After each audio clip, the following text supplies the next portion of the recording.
Nous allons analyser aujourd'hui l'un des cas les plus marquants de France, l'affaire Jonathan et Alexia Daval. Vous pouvez vous poser la question de pourquoi est-ce qu'on parle de ceci sur cette chaîne YouTube, parce que vous allez découvrir que parmi ces deux personnes, l'un d'entre eux a un profil d'attachement qui a mené au drame. On va analyser ensemble leur dynamique psychologique, celle qui s'est mise en place bien avant le drame, et je le précise immédiatement, le profil évitant n'est absolument pas dangereux en général. On est tombé sur une exception qui, dans cette situation qu'on verra ensemble, a fait tout exploser. Ce qui s'est passé ici est une accumulation extrême, exceptionnelle et tragique. Ce que vous avez peut-être vu dans la presse, c'est cette femme qui est retrouvée sans vie dans la forêt. Et son mari, Jonathan, qui passe à la télévision plusieurs fois en conduisant les recherches, en disant qu'il est triste, jusqu'à ce qu'on découvre que c'est lui le coupable. Mais remontons à l'origine de cette histoire en 2015. Jonathan et Alexia se marient après plusieurs années de relation. Ils vivent en Haute-Saône et de l'extérieur, pour eux, tout va bien. Un mariage heureux, une belle maison, des familles qui sont très proches, une vie sociale active et une passion commune pour la course à pied. La chose qu'on voit d'eux, c'est des photos souriantes, un couple qui est sportif, qui est intégré et qui, de l'extérieur, n'a absolument aucun problème. Mais derrière cette façade parfaite, déjà en 2015, les tensions sont bien réelles. Commençons par Jonathan. Lors du procès, en 2020, suite à la découverte de sa culpabilité, mais on y irait dans un instant, les expertises ont décrit Jonathan comme étant inhibé, passif, soumis, très introverti, évitant le conflit, fuyant les confrontations, incapable d'exprimer ses émotions, ayant la peur du jugement, s'effaçant, verrouillant ses ressentis, recherchant la paix à tout prix, même s'il doit mentir, et se réfugiant dans le déni. Ce sont les termes psychiatriques repris mot pour mot dans les articles couvrant le procès. Et tous ces traits de caractère, tous ces modes de fonctionnement appartiennent au style d'attachement évitant d'un point de vue psychologique. Lorsqu'un mari vient commettre l'irréparable sur sa femme, on ne pense pas forcément au profil anxieux.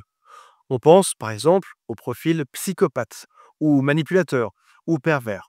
Mais le procureur l'a dit, Jonathan n'a pas du tout le profil manipulateur froid et stratégique. Il ment par évitement, pas par perversité. Les experts parlent de déni, de panique, d'effondrement psychique, et non pas de calcul, de narcissisme ou de domination. Il a le profil évitant extrême et dépendant émotionnel, mais aussi fragile, et avant ces faits-là, il était non violent et très inhibé. Un évitant, c'est quelqu'un qui ne dit pas quand ça va mal, qui va absorber les émotions sans les exprimer, qui va tout garder à l'intérieur, qui va éviter les confrontations et qui a une peur panique des émotions fortes. C'est donc une personne qui veut maintenir une façade stable, coûte que coûte. Encore une fois, un évitant, par définition, n'est pas violent. Mais cet évitant, en l'occurrence cette exception, avec un épuisement émotionnel, peut exploser intérieurement et commettre l'irréparable. Alexia est décrite par les experts, suite au procès, comme quelqu'un qui a beaucoup d'énergie, qui est déterminée, qui est expressive, qui est exigeante et qui verbalise beaucoup. C'est une femme qui cherche des réponses immédiates, qui pousse les choses à avancer.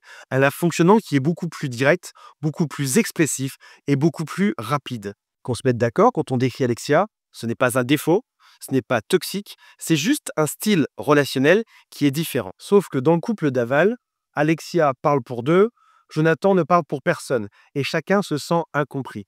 C'est une dynamique qui est connue, où l'un des partenaires est très expressif, et l'autre partenaire est évitant, ce qui va créer une tension permanente. Alors un drame, ça n'arrive pas comme ça. Plusieurs éléments établis par l'enquête sont rappelés au procès et montrent que les tensions sont anciennes. Par exemple, en 2017, le couple consulte pour des difficultés à concevoir un enfant, ce qui crée un stress très fort chez Alexia et un sentiment d'échec chez Jonathan.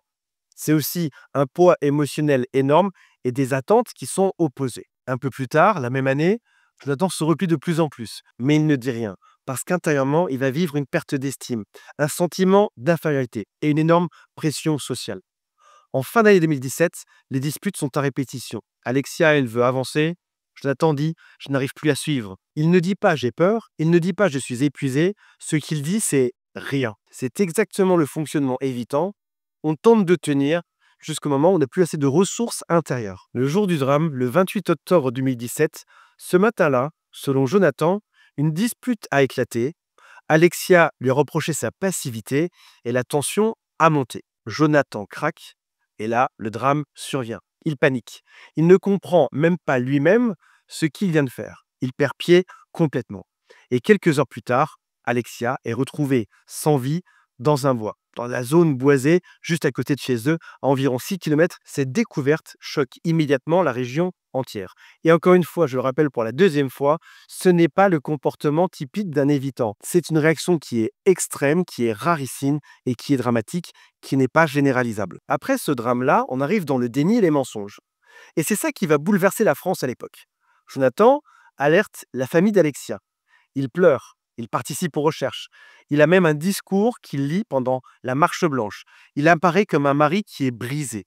Et pendant 3 mois, il va tenir ce rôle. Mais plus tard, l'enquête révélera des incohérences d'horaire, des données informatiques suspectes, des déplacements contradictoires ou encore des versions qui changent. Les experts expliquent que ce n'est pas de la manipulation qui est froide, c'est un déni total, un mécanisme d'évitement poussé à l'extrême.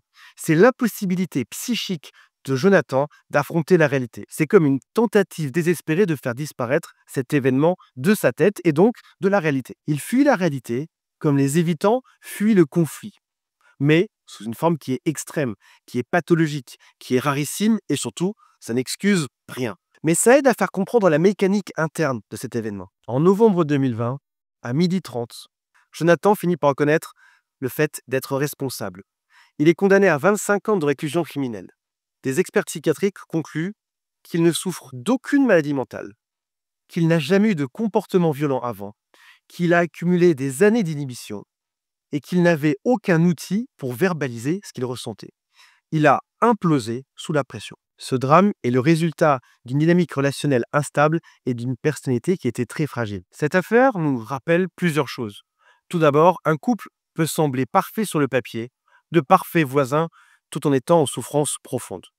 Deuxièmement, le silence crée de la pression. Ne rien dire, ne jamais rien exprimer, ne pas poser de limites, ce n'est pas neutre. C'est la création d'un terrain instable. Troisièmement, le style évitant n'est pas un danger, mais le danger peut venir d'un isolement, d'un stress chronique, d'une pression sociale ou d'un effondrement psychologique.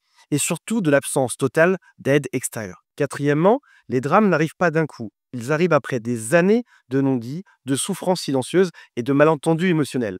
C'est deux personnes qui n'ont jamais trouvé au final dans leur couple un langage commun. Ce cas doit nous inviter à comprendre, à communiquer plus tôt et à ne jamais repousser un mal-être profond.